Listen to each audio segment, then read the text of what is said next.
start it now, making history.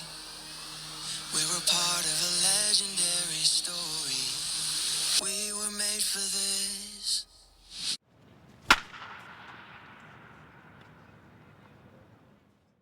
Hi, goats. This is Riley, And Brycen.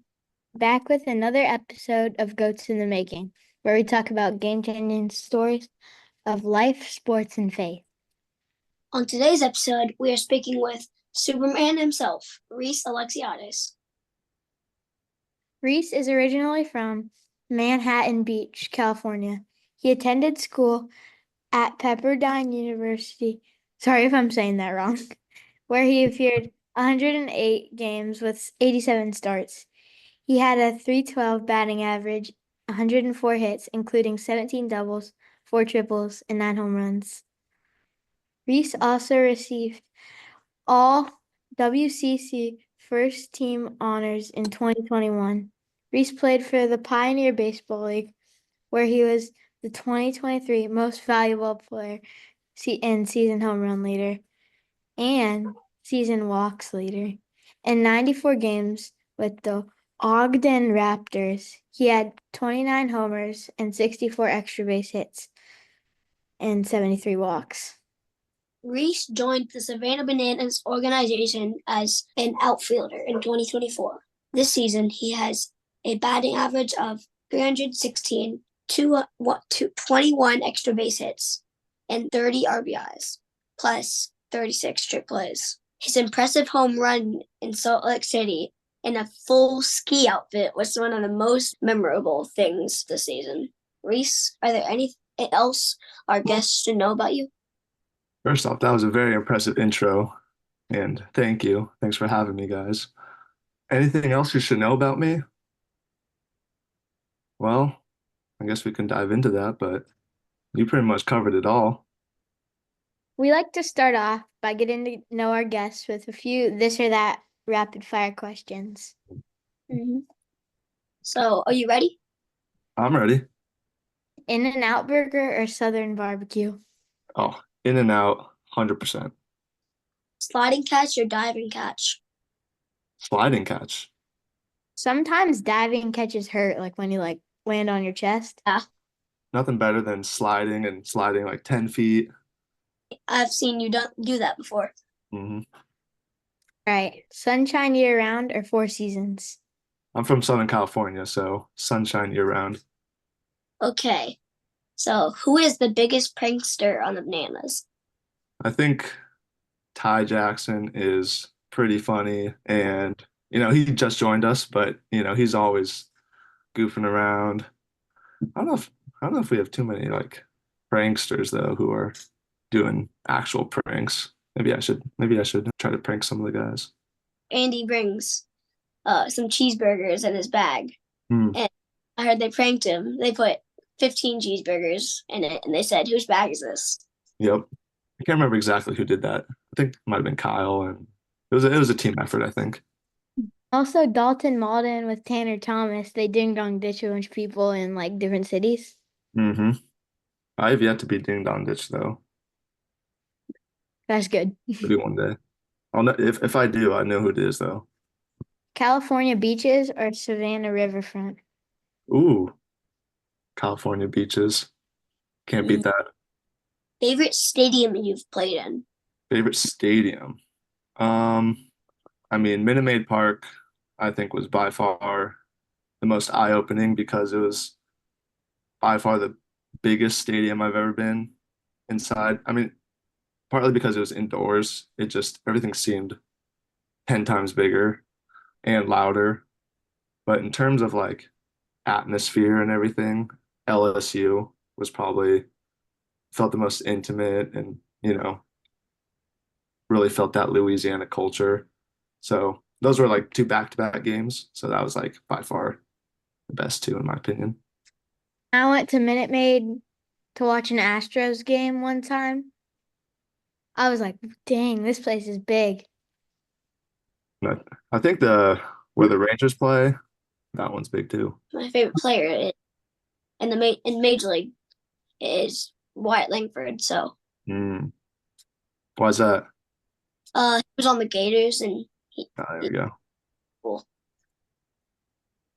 What is your favorite food and go-to cake flavor? Go-to cake flavor. Favorite food is buffalo wings by far. When I treat myself, I usually go to Buffalo Wild Wings, get me some wings. Favorite cake flavor? Well, my mom makes a mean lemon poppy seed cake that is absolutely delicious. But I mean, my favorite is probably just standard chocolate. Can't go wrong with chocolate cake. There's not really a way to mess it up either. No, absolutely not. You'd have to try really hard to Mm-hmm. mess it up. Favorite Dalton Malden song? Ooh. Cherry lime. That's Everyone's saying that. Well, when I first heard it, I thought it was like because me being new to the team, I didn't know that was him at first, and I was like, oh, this is an incredible song. And then when I found out it was him, I was like, dang, that's impressive. Does the cape that you wear ever get in the way? Mm. When I first started wearing the cape, the number one concern was, is it going to get caught in anything or is it going to affect my play?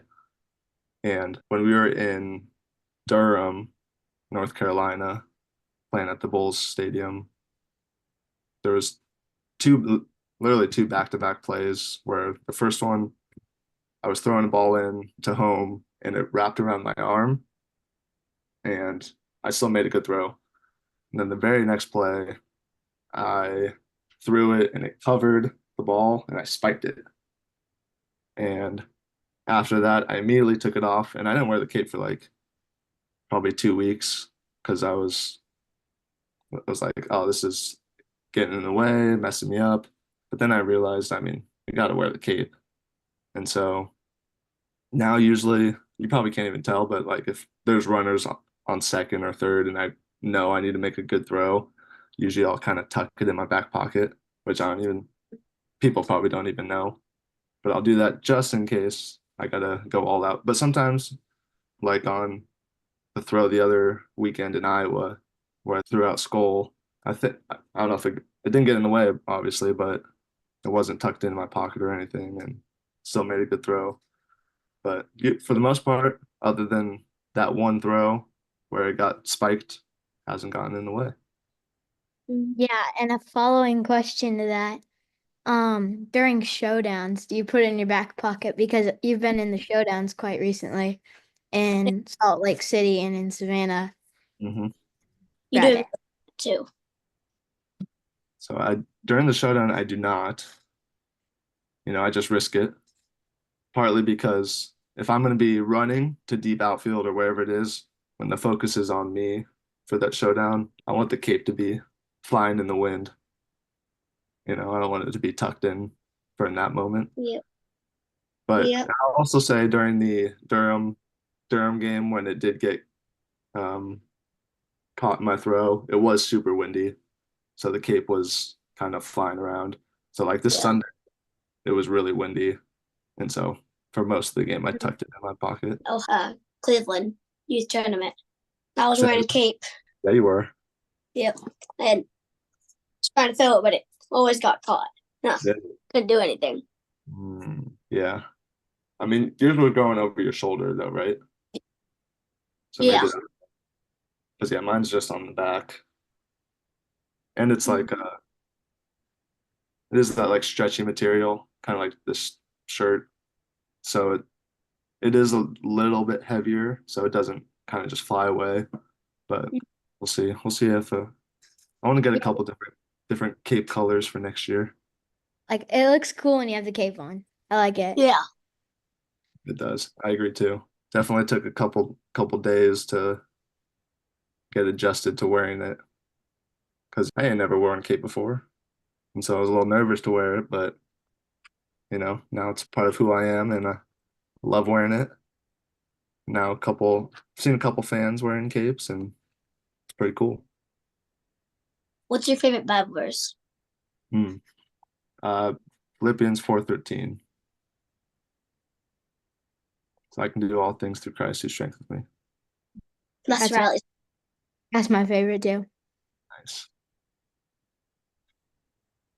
But but yeah, I'm just getting into fully reading the Bible and fully studying, and it's a long process, but Oh, that's amazing. Let's move on to talking about your baseball journey. So one of the coolest things for me is that Banana Ball embraces possible failure with the trick play mindset. You know you can't be perfect, but that must be a hard thing to adjust to. How did you get used to the idea of possibly making errors? How do you and your teammates support each other if you miss a trick play? well, for me, in the very first game in Tampa, my very first fly ball is banana. I tried to pop it up and I missed it. And then I didn't try another trick play for what, like a month until Houston. And that was my first trick play. So however many games that was, tried one, failed, and then yeah, didn't do it for a while. But the whole mindset is just, especially with the bananas and banana ball is we're here to do cool things for the fans. That's why we do trick plays to bring this awesome level of excitement. And yeah, you're not going to be perfect, but you know, it's about getting out of your comfort zone and trying to do new things. And that's where you really excel. Like me hitting in ski boots, that was not comfortable, nor was it easy, but you do it and cool things come out of stuff like that.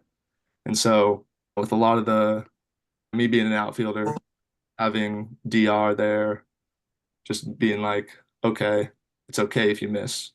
But it really starts in practice where, and Ryan Cox helped me a lot with this too, where just you get the reps in practice, and that's where you gain your confidence for the game. And for me, when I struggled, when I was in college, when I struggled in baseball, I really had, and this is for me because I overthink a lot, you know, my self-esteem is a little bit lower, I would say, than most. So I need to constantly prepare so I can have that confidence on the field and going in practice and just taking reps and reps and reps, especially with trick plays. My first day in spring training, I think I caught one behind the back and missed probably 100. And it doesn't feel good initially when you hear a ball hitting the grass and you missing. But now it's like, oh, it is what it is. You missed. But, for me, it's you prepare and you prepare and you prepare so that you have the confidence in the game where you know that you're going to catch it. And so you don't have any doubts or, you know, any fears of missing because you've put in the work and you know that no matter what, you're going to make the play. Now, you're not going to make the play every time, but you just have that confidence that you're going to make the play. Like I know with the tornado, I've hit it a couple times. I've missed it. I think I've only missed it once, but every time I do it, I just have that confidence that I'm going to make it, you know? And I remember when we were playing the Drop Bears, there was a super high fly ball. And right when it was coming down, I just thought, I'm just going to send it. Like that's what I thought in my head. And I sent it. I kind of had to jump out to the side a little bit and caught it, but sometimes you just gotta send it. I saw you make the tornado catch and I was like, oh, I want to practice doing that. And then I learned it and then now I'm pretty good at it. hmm Yeah, it just takes practice. And the other thing about failure is, I'm sure you can attest to this too, is you don't know how to perfect like the tornado until you do it 1,000 times. You know, okay, I gotta catch it here. And for me, I gotta plant my feet and be in a good position. And you learn that through missing a bunch. So too many people are, I think, afraid to try. Yeah, You you just can't. gotta, you got to get the failure out of the way in practice. Yeah, I mean, you can't be scared. Yeah, Gotta go. just gotta out practice your fear. Mm-hmm. Let's talk about the home run in Salt Lake City. A lot of people would doubt the likelihood of getting a base hit in that ski outfit, but you hit a home run. What went through your mind, and how can youth players use this as an example to balance fun and technique on a smaller scale? Well, what was going through my mind was just make contact. And because I took batting practice in the full outfit right after we did rehearsals, and I couldn't really move my hips. It was just like all arms. And so then in the game, for whatever reason, the swing was pretty much perfect. And like if you were to watch a swing mechanically, like it was a pretty mechanically sound, perfect swing somehow. I think partially because the boots were so heavy. So my back leg was kind of stuck in the ground, which is really, that's how you get a lot of powers, being able to control your weight on that back leg. But I think the biggest lesson from that is really just, I was the most nervous I've ever been on a baseball field. I'll just tell you that right now. More nervous than playing in the MLB parks or anything like that. But yeah, I think the biggest lesson is just, even when you're scared to do anything or nervous, you just do it and you'll realize the hardest part is taking that first step to doing something you're afraid of. And so once I basically didn't fall skiing, like the rest was easy. And I just felt so loose and free. And when I was hitting, there really just wasn't anything going on in my mind. I was just, the other lesson to take out of that is, I'm hitting in ski boots and ski gear. Like, I'm not thinking about batting average or not thinking about results. Like, I'm just in the moment, not thinking, just in a state of pure excitement and happiness. And that's how you should really play the game. Just being in the moment, enjoying every moment, having fun with your at bat, you know, whatever result happens, happens, but just enjoy the moment. Mm. Yep. Great Yeah. advice. So, Yeah, Jason Swan said, if you wouldn't have hit it to the outfield, you were done for. I know you see me try to run in those. yeah. Run. Okay, so one of your videos that really hit me was when you said it took 10,000 hours of work to earn your Bananas jersey. Math is my favorite subject, and I've been playing baseball for about 4 years, probably 36 weeks a year times 10 hours a week equals about 1,400 hours. I've got quite a way to go, but I am excited for every chance I get. Looking back now, is there anything you would have done differently to get to this moment in your life? One thing in baseball, especially that is, I think, at least for me in my experience, that works against you is your age. When I was a senior in college and a fifth year in college, I was 22 and then 23. And, they're drafting high schoolers who are 18 or juniors in college who are 21. And a lot of these teams would rather have younger guys, even though I felt I deserved a shot with a MLB team. Age was working against me, even in indie ball. Then I'm 23, 24, 25, and they can go and find a younger guy who might not be as good or maybe better, but that gives them more years to develop and more control. So I would say right now you guys are in a perfect position, start dreaming big when you were younger, because I think for me, when I was in high school, my dream initially was to play Division I baseball, and I kind of capped it there. It wasn't until I got to college where I wanted to go play at the time in MLB. And so I think if you can dream big when you're young, you're in a really good spot and really want it. You're in an awesome spot. And so, but I'm also a good example where it's never too late because I'm 27 now, and the opportunity I've been wanting to have happened when I was 26. So it's not too late. But when you're young, dream big and have high goals. But the whole like When 10,000 hours thing is just, I think it's I think there's like a Bruce Lee saying where something about you can practice 10,000 different kicks one time or one kick 10,000 times. If you can really just practice baseball over and over, put in the work, you're going to be successful if you believe in yourself. I started wanting to work hard around the age of like 6. And since then, I've been really liking baseball and no signs to quit anytime soon. Mm, love it. Yep. Yeah, and then also even going out and playing wiffle ball, like that's, in my opinion, that's some of the best things you can do and most memorable things you can do is grab a couple buddies, play fun games of wiffle ball, and that's like sometimes a lot more beneficial than just hitting in a cage and just being loose and free, playing wiffle ball, having fun. Like that's what it's about. And that's technically part of your training. Mm-hmm. What did you do at tryouts to stand out for the Savannah Bananas? Good question. Well, there was a lot of people dressed up in costumes, and I was not one of them. But what really separated me was, well, one, my performance. I ended up hitting for the cycle in the game. So I had, had a single, double, triple homer in the game. I stole 4 bags, and I think that's what obviously separated me. But I was also just, I went to that tryout to see because I didn't really know what banana ball was up until they reached out to me. And so I was going there to see if I would have fun, honestly, and I did. And so that's what really allowed me just to perform my best was just kind of going out there, having fun.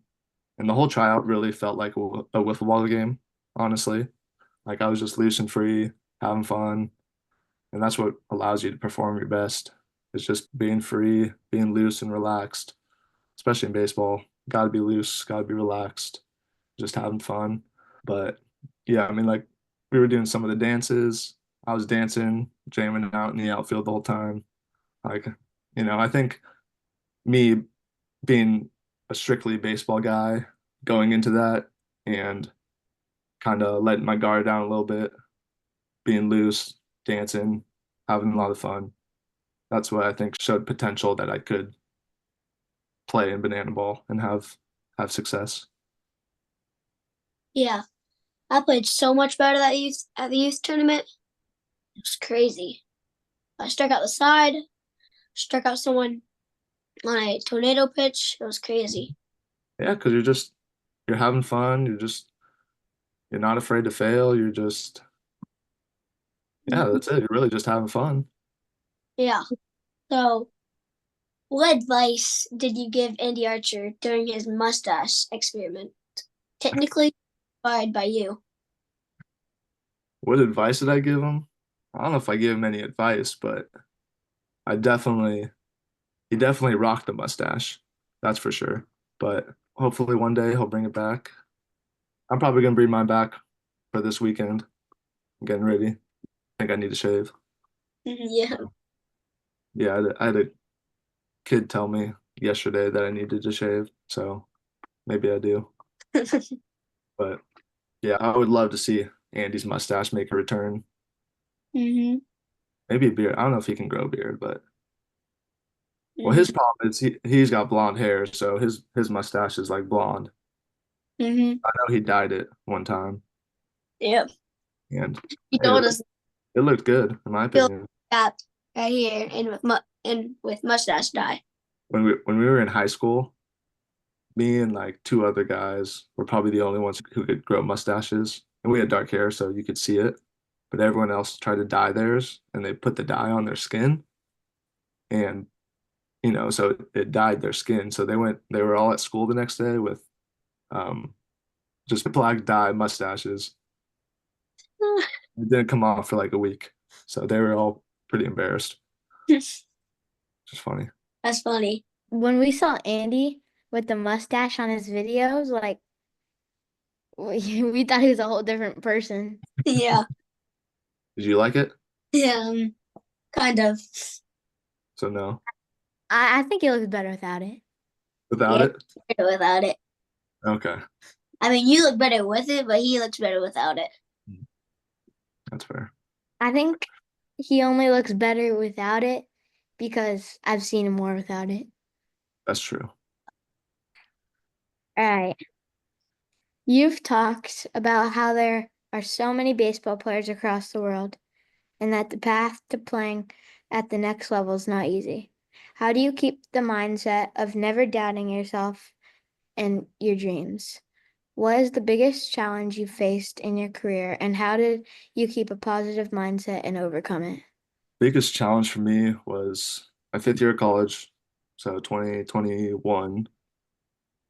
Well, let me go back a year first. I didn't get drafted my junior year. Came back the next year with a really good mindset, put in a lot of hard work, and started my senior year off really good. It was hitting 400. I think I was like top 10 in doubles to start the year for the first 12 games or whatever it was. And then COVID hit, year shut down. That was my chance to get drafted. And the year got cut short. I'm sure a lot of people felt that same way too, but that wasn't easy. So the Mm-hmm. following year came back even stronger. Third game of the year, went to go pick up a ball off the ground and herniated a disc in my back.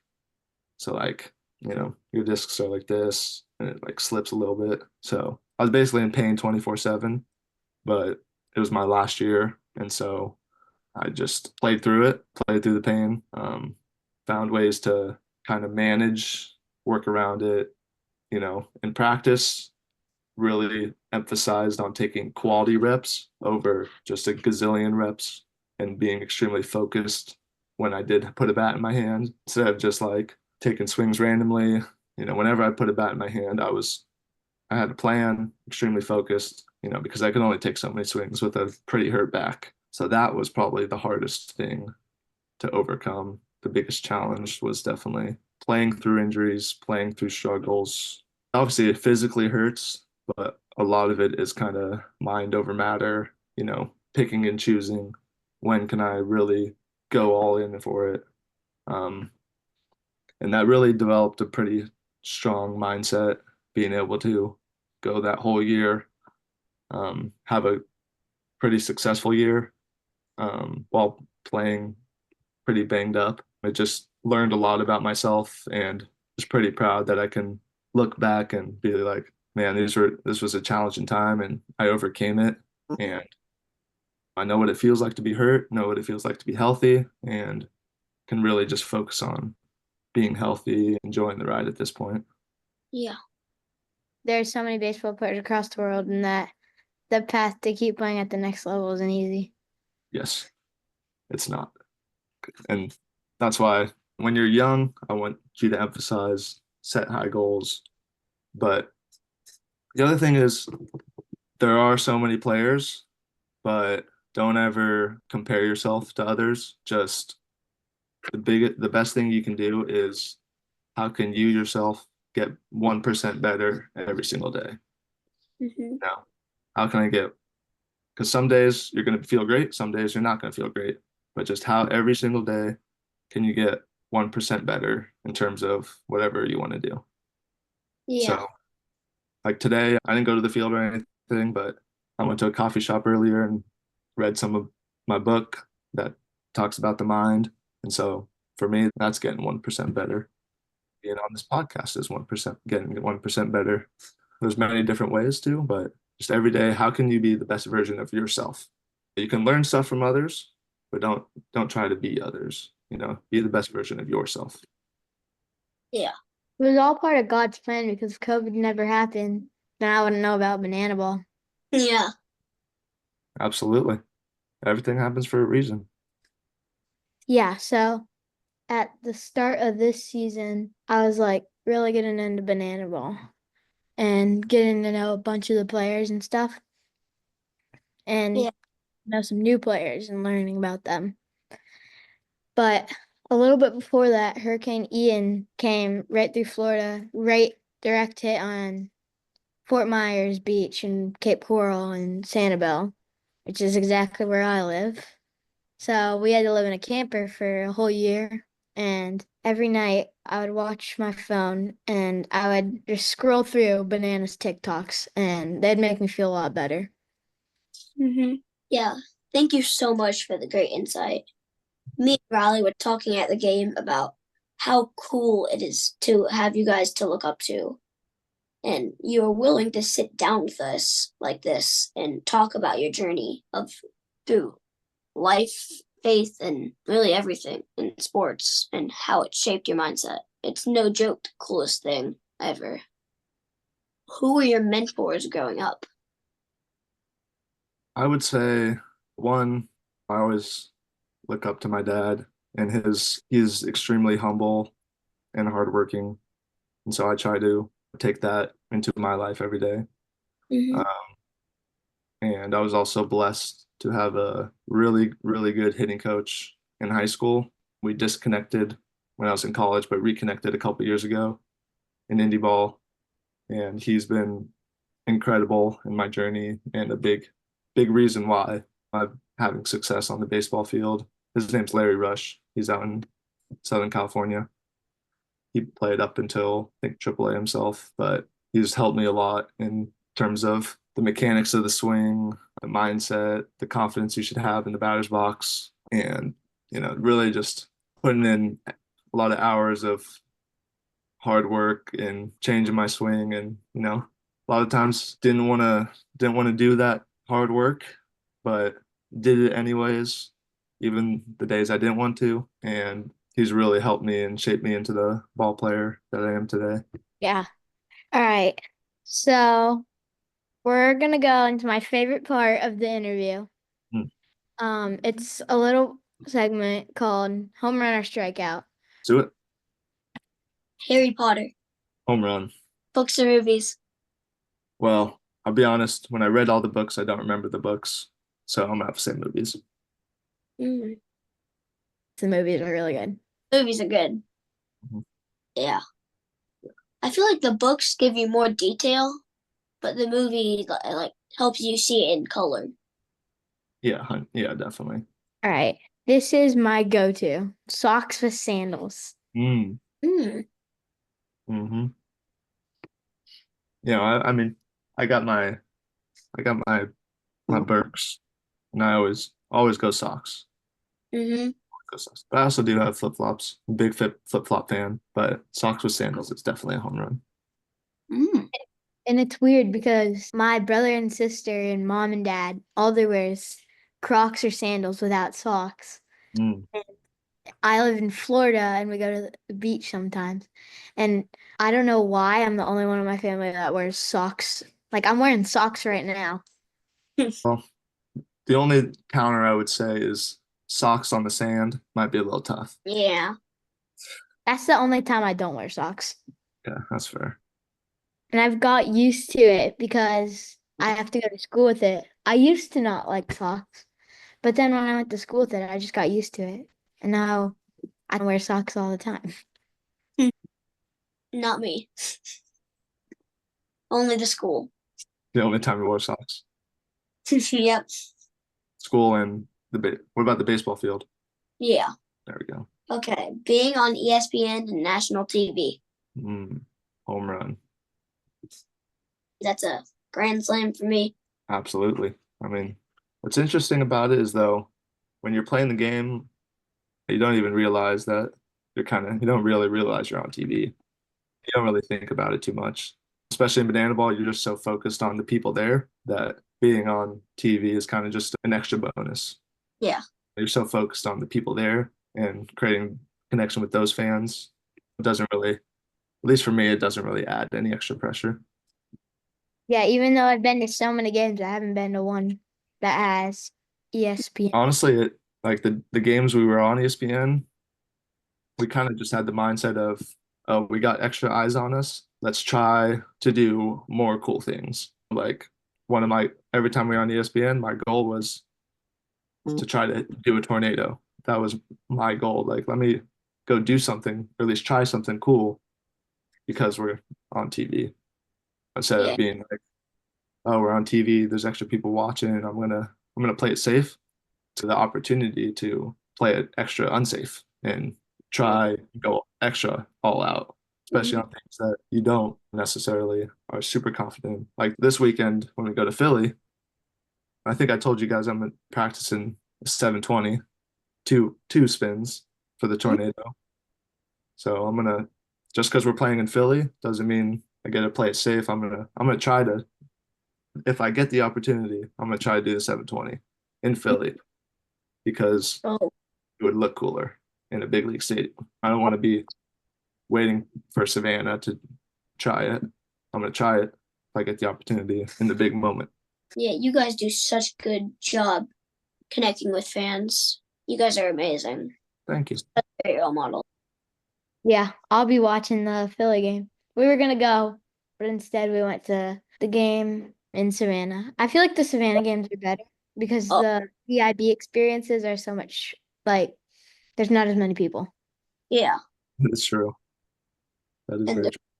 And the after parties were always oh, a lot because of it.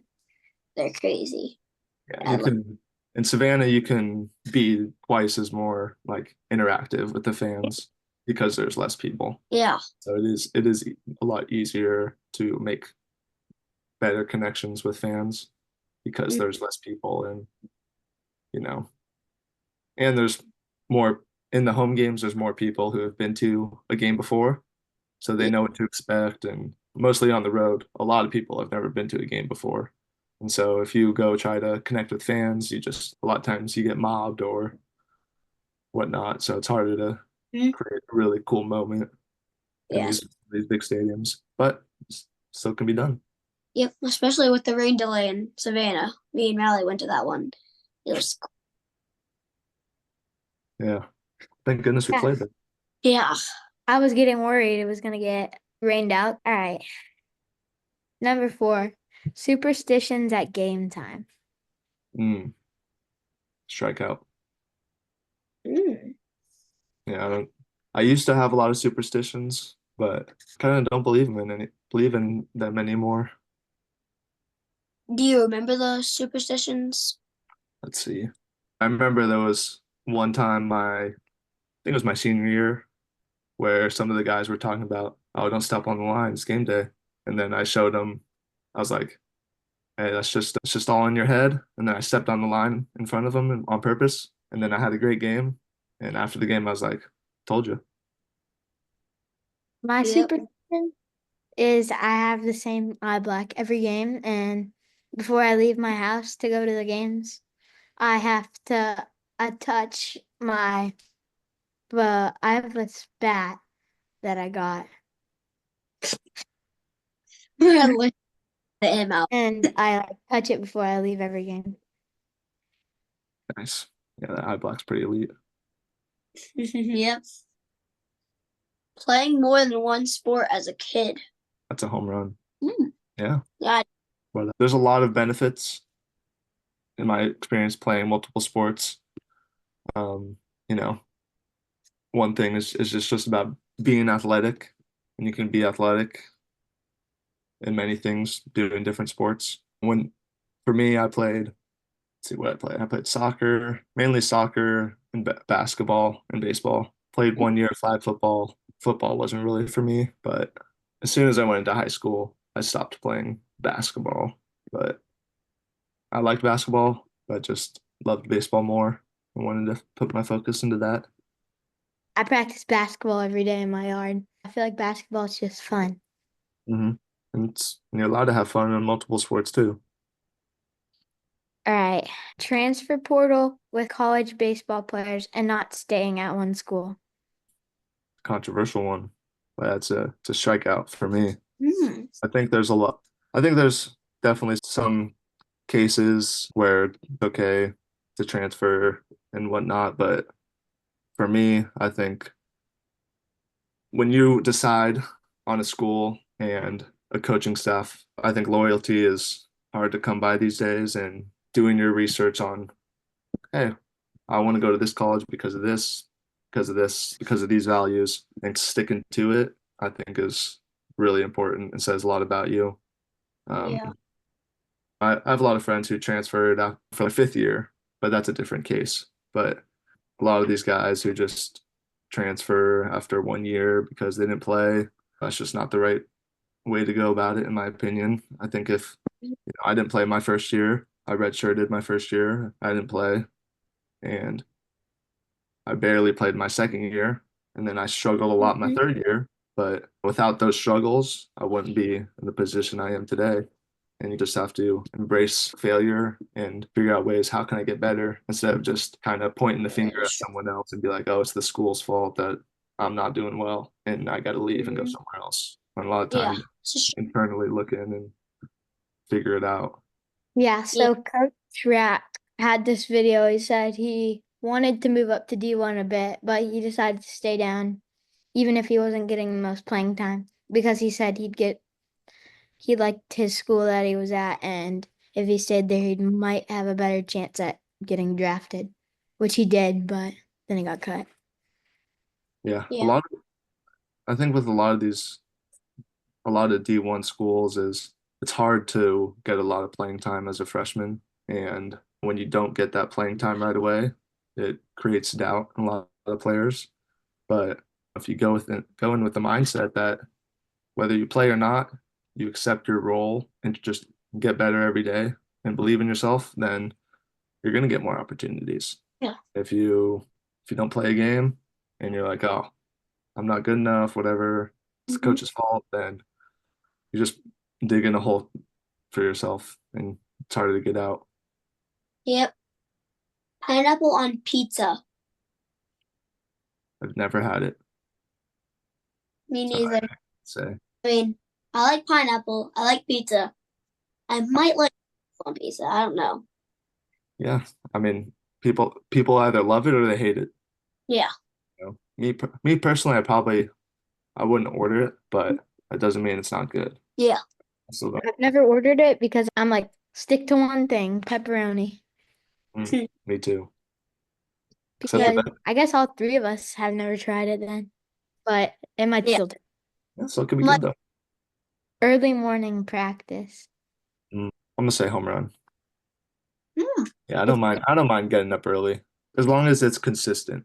As long yeah. as we're consistently, if I know, oh, the whole week we're having early practice, then it's good. But it's nice having early practice. Then you Yeah, have to say, do it, and then you have the whole rest of your day to do whatever. yeah. Um, I do like that. Mm-hmm. have an early Yeah. morning practice on the weekends. I don't mind getting up early, so it's like good to get it over with, and then for the rest of the day, you can do whatever you want. Hmm. Yeah. Yeah. Yeah. In college, we had weightlifting at 5:30 in the morning, so that was really early. But yeah, that was tough. That was great. Yeah. That was definitely a grind, but I enjoyed it though. All right. Before we end tonight, we would want to give you a word based on what we like about you. We are going to give you the Tornado Warning Award. A tornado can change everything in its path, and that is what you are doing for the game and youth players. This award warns others that you will inspire, uplift, and encourage others to follow their dream, take chances, and change the game. Thank you. That's it. That's quite the honor. You show Mhm. others how to follow their dreams, take chances, and never give up. You're a superhero who makes us believe we could do anything if we work hard and try our best. Thank you for being such a great role model and showing us that with a lot of hard work and determination, we can change the game. Thank you guys. You guys are awesome. Before we sign off, what would be one thing you would want to tell your 10-year-old self? One thing I would want to tell my 10-year-old self would be would be to be okay with failing. Be okay with, and I guess that's kind of just not caring about results. Just have fun with the process more than the results. Have fun with practice and training and whatever else it may be compared. Because a lot of times we stress over how am I going to play? If I get a hit, I'm happy. If I get out, I'm sad. Just be okay with whatever the results are and just have fun and be okay with um, failing. And that's a part of the game, especially in baseball and banana ball. That's, you fail more times than you succeed. And Yep. being okay with and understanding that it's a part of it and you get better from failure. Mm-hmm. Yeah, and Florida baseball is really, really cool. And a bunch of kids are just trying to chase rings, teams trying to chase rings, and they end up not playing as good. And meanwhile, us are having fun, we play better. And Mhm. since me and Brycen both play on Christian teams, Yeah. Stay true to who you are, stay true to who your team is. Mm. But people, like you said, make fun of you, but just keep believing, trust the Lord. Yeah. huge thank you to our guest, Reese Alexiades, for coming on the show tonight. We appreciate you spending time with us. Thank you guys. I appreciate you guys. Yeah. Thank you so much. This is Brycen. And Riley. Thank you for joining us on this episode. And until next time. Think about what kind of kid you want to be.